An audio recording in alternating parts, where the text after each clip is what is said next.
Syederalun sebanyak 25 anak yatim usia TK sampai kelas 3 SMP yang berasal dari Kampung Menasa Capa, Kota Juang, Biren pada Sabtu 7 Maret 2026 dibawa ke Suzuya Mall Biren. Mereka dibawa oleh kepala desa setempat bersama perangkat desa dan didampingi keluarga dari anak yatim membantu membelikan pakaian Hari Raya Idul Fitri 1447 Hijriah. Kegiatan sosial ini sudah berlangsung selama 3 tahun. Dengan total ada 25 anak yatim baik putra maupun putri yang diberikan santunan. Pantauan di Suzuya Mall Biren, mereka diantar dengan kendaraan odong-odong ke Suzuya Biren. Setiba di sana, mereka bersama perangkat desa dan para keluarga anak yatim langsung mencari pakaian kesukaan mereka. Setiap anak yatim diberikan voucher Rp700.000 per orang untuk membeli pakaian hari raya.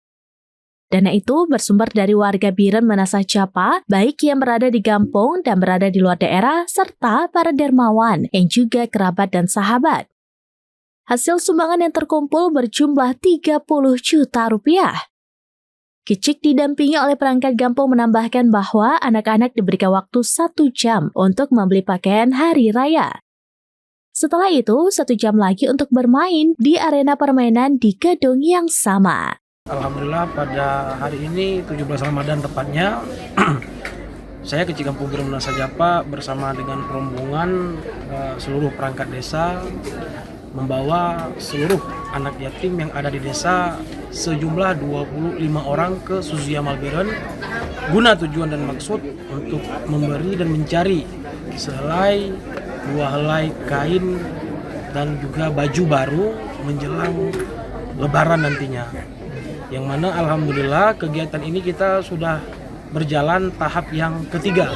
Mulai dari 2024, 2025 sampai dengan hari ini 2026 alhamdulillah sudah yang ketiga.